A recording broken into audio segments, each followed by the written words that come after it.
by most of our friends and family who have been important to us during our lives.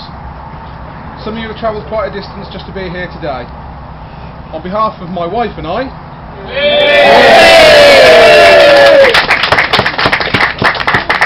we would like to thank you for coming here and sharing this special day with us. There are times when it's good to be surrounded by the people who are important to you, and for us this is one of those occasions. We hope you're enjoying it every bit as much as we are, and we'd like to thank you for your kind wishes, presence and support. Unfortunately, it's not been possible to have everyone we love here today, but we know they're here with us in spirit. In particular, as Sam said, I'd like to make mention of Joy, Kate's mum, who passed away at the beginning of the year. I consider myself honoured for having the opportunity to have met and get to know such a remarkable woman. And knowing how close she and Kate were, I'm deeply saddened by the fact she could not be here today to see how lovely Kate looked on her special day. So ladies and gentlemen, I'd like to propose a toast to absent family and friends.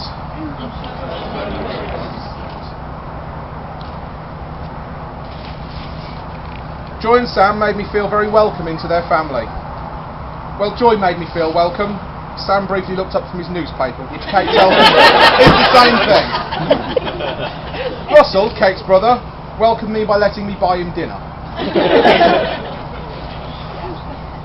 I've never found it easy to read people, so it was tough for me to know what Kate's family really thought of me. Not helped by the fact that they were in West Wales, some 5 odd hours away. However, over the time we were together, I did notice there were some signs that gave me hope I was on the right track. For Russell, her brother, it was pretty easy. I figured he must think reasonably well of me when he allowed Kate and I to borrow a prized possession. Something that, given the promises of security and safety we had to give to keep him happy, must mean more to him than life itself. His Supernatural DVD box set. Sam was a bit harder to get a read on, but then he gave me permission to marry Kate, so I figured I wasn't doing too badly. With Joy, however, it came as a bit of a surprise to me. One day we were getting ready to head home from a weekend in Wales, and Kate was having a joke and a laugh with me as we were loading her stuff into the car. And Joy, having heard the banter between Kate and myself, says to me as we were about to leave, completely straight-faced, "I want you to know you have my full permission to give Kate a belt if she steps out of line." My first thought was, what the heck kind of person does she think I am? But then I realised she knew exactly what kind of person I was, and that her daughter was completely safe with me. As an aside, when my mum heard that story, you could tell how disgusted she was, because she turned to Kate and said, "That's not on. You better have my permission to belt him too." Just so you know, Ma, she's got a mean right hook.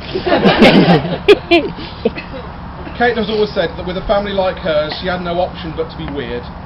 So thank you for raising someone who's so weird and wonderful enough to put up with me. I would like to thank Kate's friends, those of you I've met so far, for making me feel welcome.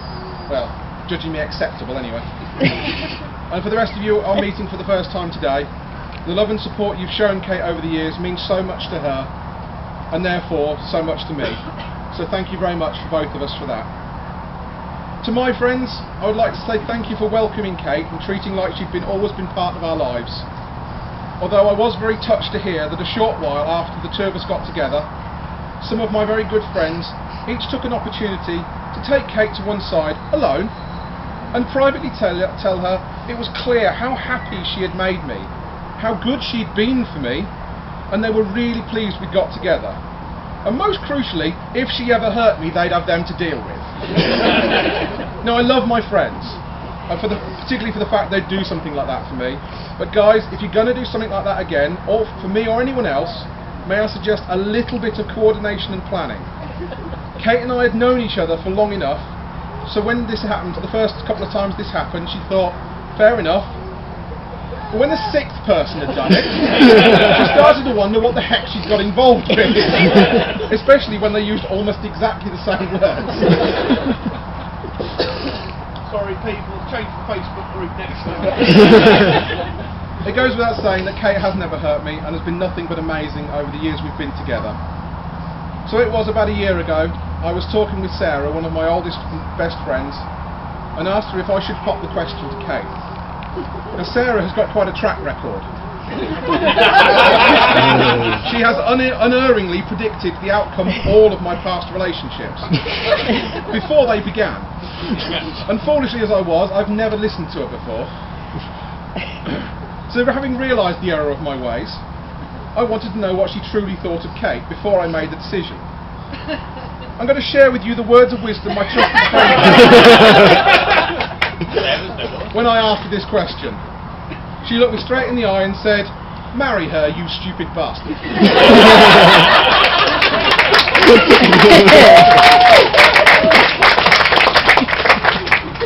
And here we are today. Clearly events like today don't just happen. It takes a considerable amount of hard work and organisation, and there are many people who need to be thanked. Firstly, we'd like to thank my mum for making the amazing wedding cake, which you can see in the corner, for arranging the buffet for this evening, and for the constant badgering to make sure we had everything done. We'd also like to thank my dad for letting us use his field and helping to find someone who would lend us a load of straw bales, which we didn't end up using. And above all, to both of you for raising me and making the scruffy reprobate most of you know and tolerate. We've got a couple of gifts for you.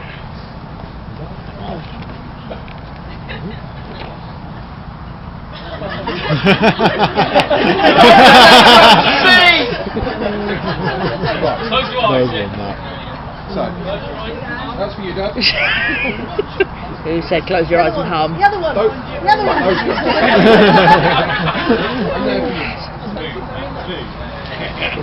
Alright, nobody saw.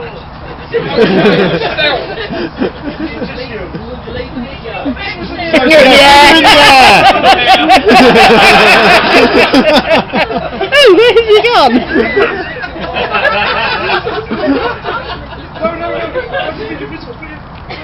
We'd also like to thank Paul here for being my best man, for helping with the arrangements and helping set everything up. Paul has been a loyal and trusted friend for many years now, although I suspect with his speech that's going to go right out the window. I was best man at his wedding a few years ago, which means he's had plenty of time to plan his revenge. Paul, I'd just like to say that I and just about anybody who knows you should be very disappointed if your revenge does not involve maniacal laughter and some sort of death ray. We've got something for you as well. Oh, thank you.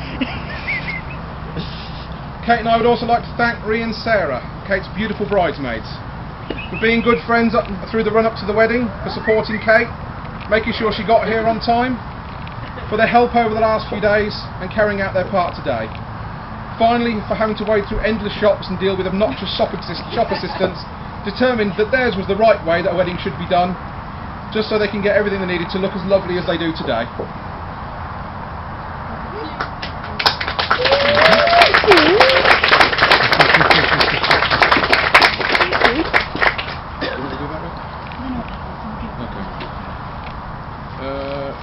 We would also like to thank Jackie for performing the hand fasting today and helping us prepare the ceremony for it, as well as helping us get everything ready over the past couple of days.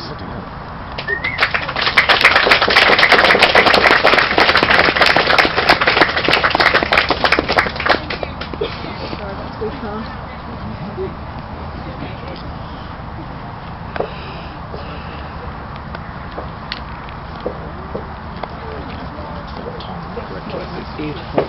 Yes, it is.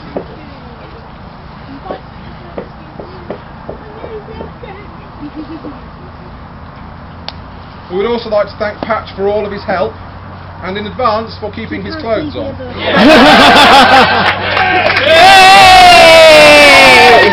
I was about to say the night is young. Well, the event's not over till the fat man strips. Yeah. Aww.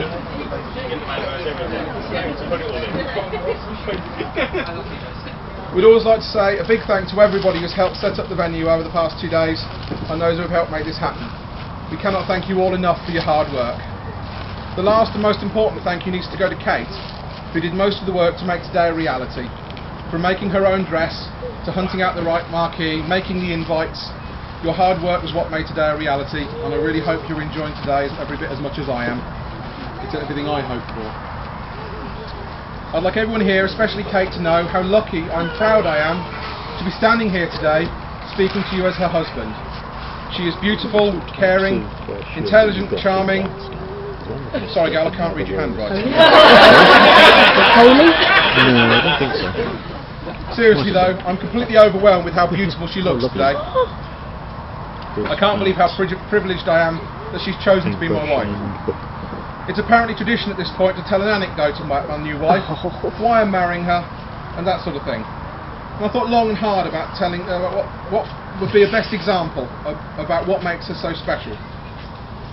I could tell you about the very first time I met her. It's about 100 yards from this spot, and she swore at me. I swore back, but there you go. Sam's already mentioned the day I came to pick her up and was completely clueless about the whole thing. But for me, the story that really says it all about why I'm marrying her is the night I proposed to her. We were in North Devon at an event with some friends. We were camping and it had rained heavily on and off since we'd arrived, so it was pretty miserable.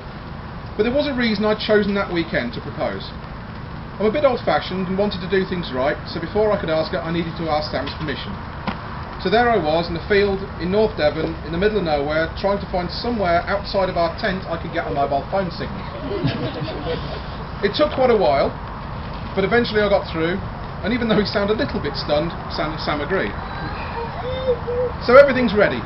It stopped raining so I could get the ring and arrange for a couple of our friends to run interference so Kate and I could have a few moments together. However, I had a specific time I wanted to ask, and it was half an hour early at this point, which was one long half hour. Trying to carry on as if everything was normal. With a valuable ring in my pocket, I was terrified to lose in the long grass, hoping the rain would not start again, and with two friends giving me occasional looks of what the hell are you waiting for? So the moment arrived, and I managed to get Kate alone for a few minutes in a field full of people. And there, almost exactly to the minute, 2 years after I'd asked her out, I asked her to marry me. In a dark, wet field in Devon, on one knee, in the middle of a fighting arena with us both dressed as orcs, I look up and say to her, "Will you Barry P?" Partly because I was nervous, and partly because I'd been wearing prosthetic tusks all weekend and forgotten to take them out for the big moment.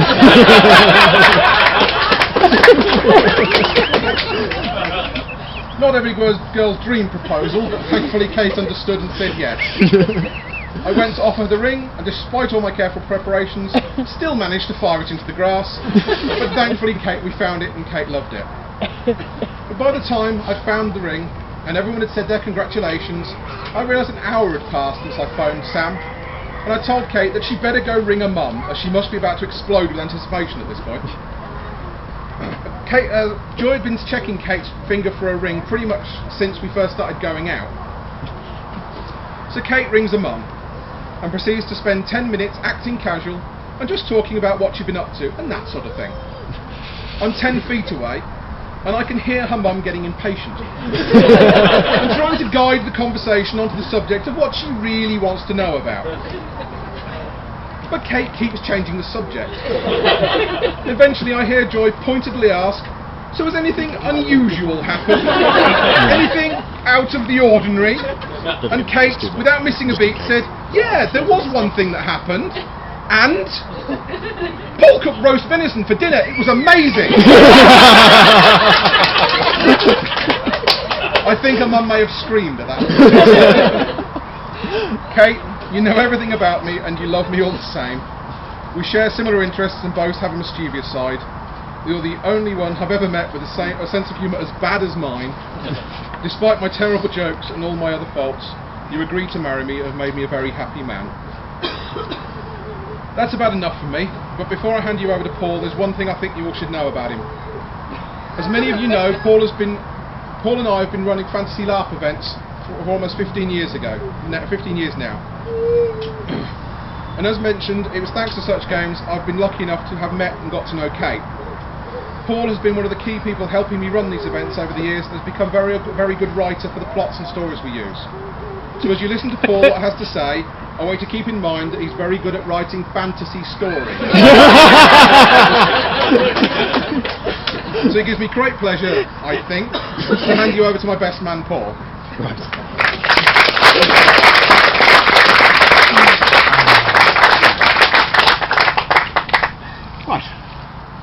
think you all know who I am now. That's it. Thank you very much, Pete, for your wonderful speech. Okay, before I start with anything else, I need to make sure that I'm properly defended from Pete and Kate. For those of you who don't know why I'm doing this, it will be clear shortly. I think that should be... There we go, now it's 2 layers of defence. Remember, that's 12 points of damage per barrier you pass. yes, there are points of... I hadn't forgotten, Bob. Yeah. Yes, thank you very much for asking me to be best man and for taking on the responsibilities involved. I'll say it was very nearly 5 years ago that Pete was my best man and took the opportunity to skewer my geological patience at asking the question to my own wife. And also questioning my eclectic dress sense. However, Pete's not getting any younger, and so he couldn't really risk Kate turning away from an ageing silverback to some other chest-beating upstart. Still no challenges, you're looking good. I also sympathise with Pete when it comes to clothing, as we each tend to drop off opposite ends of the size chart. So it is difficult to be daring in fashion when you have to check your shoes for illegal immigrants when they dock at Dover. I have to warn you now, Pete and Kate are not always particularly exciting, daring, or risque, and I've already threatened them both that if necessary I may have to resort to outright fabrication. First of all, though, I have to tell you both off for doing so much of the work for this wedding yourselves. So we did offer to take more of it off you. Then again, if it wasn't for Pete and Daphne being so organised when Sarah and I weren't, our own wedding would have been a complete shambles, so it's probably for the best. Okay, this is pretty much the story of our common hobby and how it brought us all together. 17 years ago, I was asked by Sarah to pretend to be a series of monsters and hit people with rubber swords for a weekend. She had been introduced to live roleplay by Pete. For those of you who don't know, this is a complicated fantasy game of Let's Pretend, played by adults. Yeah, so I would direct you to Dara O'Brien's excellent Tough Gigs episode if you want to know more. So the first time I met Pete, he was covered in black face paint and wielding a large rubber axe and called Diesel, as I'm sure one of the tables will notice. He was accompanied by a knight in cardboard armour and by Sarah wearing a vinyl upholstery faux leather armour. And all that might be between them and me as a faux fur werewolf, along with every other monster you could think of, played by a man in a black balaclava, was a magical barrier, otherwise known as a bicycle lamp. Not dispellable in this case. Fast forward a couple of years, and Peter set up his own system called Faded Glory, and we're all helping out with another system called Pathfinder, which happens to run in both Milton Keynes, centre of the exotic and fantastical, and Lampeter, centre for the easily apathetic. This is where Kate first enters the picture. Having started playing Pathfinder in Wales with Matt and Ree, the Pathfinder adventure was run over 2 days on this farm, in fact the field just over there. Those can find the place good. Yes. And on the first day I managed to hit Pete on the head with a beanbag at 30 paces. Pete was playing a devout and pacifist priest. Kate was playing a bold and violent warrior. You would have thought this would put them at odds, as they had to guide the new high priest of Pete's pacifist religion, played by me in a white robe, to the high temple. Pete a remarkable knack for finding some new plant or bird or anything else for the two of us to look at, rather than noticing Pete putting swords and assassins to the sword behind us. Kate. Sorry. But Pete and Kate did little more than notice each other at this point. I should say that I've known Kate for about 10 years, but in some ways that wouldn't quite be the truth. Kate, along with Matt and Ree, would come down here or to Milton Keynes occasionally to play Pathfinder LARP, and we would sit and talk in character. Every time I saw her, it was as a warrior or a mysterious gypsy traveller. In many ways, she was hidden from us. I'd only managed to catch glimpses when we broke through the role-play, or when her own qualities shone through whatever she was playing. So, in the meantime, Pete's fortunes had risen and fallen, and at times he had become quite lonely. Although Sarah and I did our best to be good friends and stuck through all of it, we were not the only ones, and I thank those of you that supported him as well.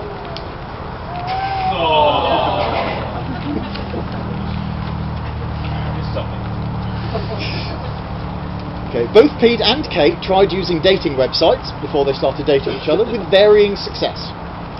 Hairdressing Amazons, vegetarians who wouldn't eat vegetables, desperate egotists who couldn't keep their shirts on, people in chainmail bikinis, the ravenous bug bladder beast of Trowel. I leave it up to you to work out which were Kate's and which were Pete's. Eventually, Kate decided to come to Faded Glory, Pete's own LARP system. She barely knew anyone, and having only spoken to us briefly, barely knew anything about the game world and its story.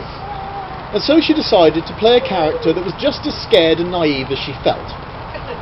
A Japanese servant called Amano Tien. But Faded Glory is nothing if not welcoming, and we drew Kate into our little community. Sorry, that should have sounded less cultish.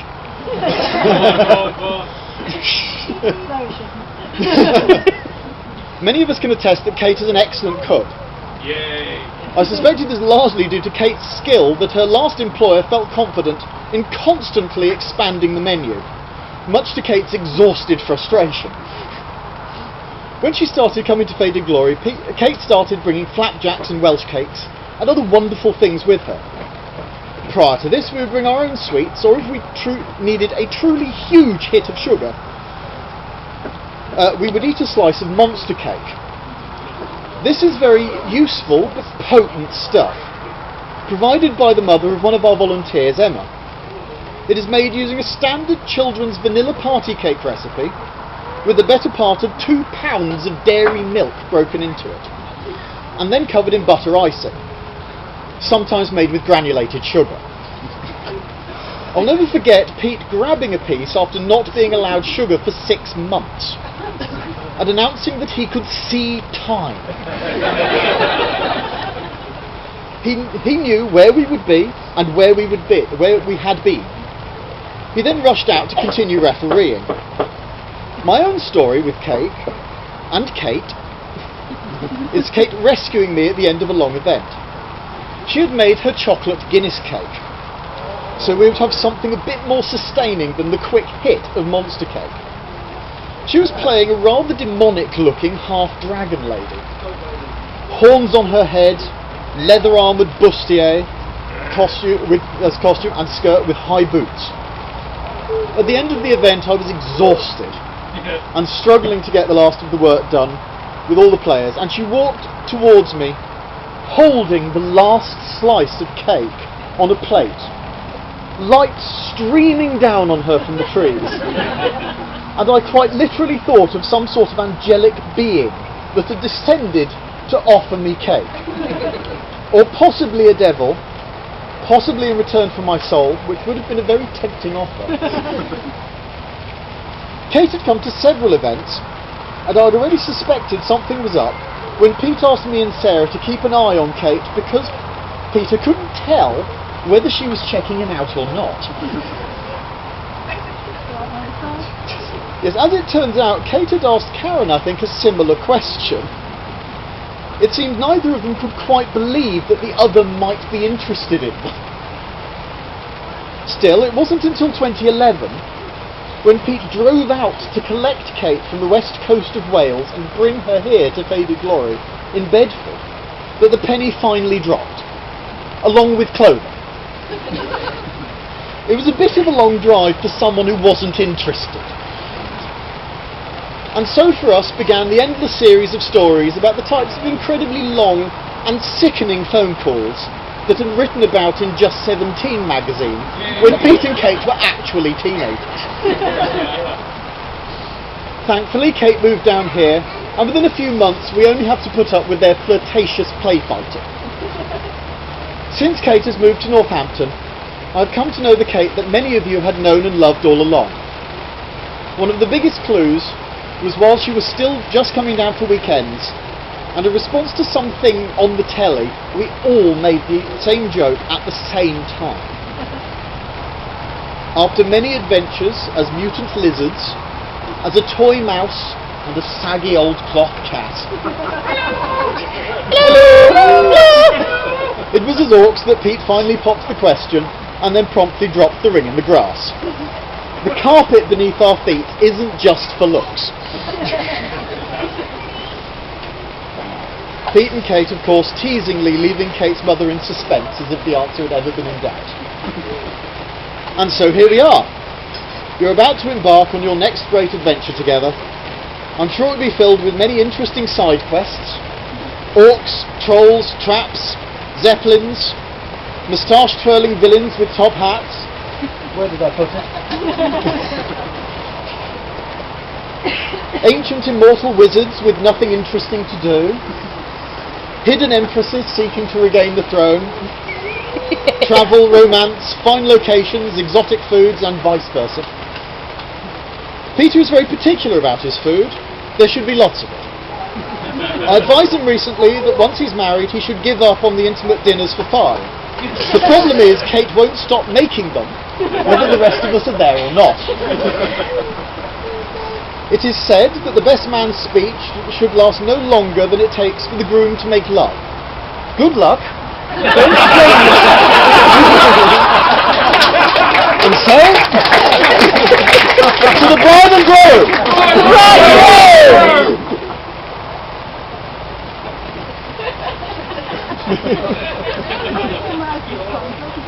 Yes. Maz, Yes. thank you for not shouting obscenities this time. Yes, and I'm glad you didn't need the oxygen.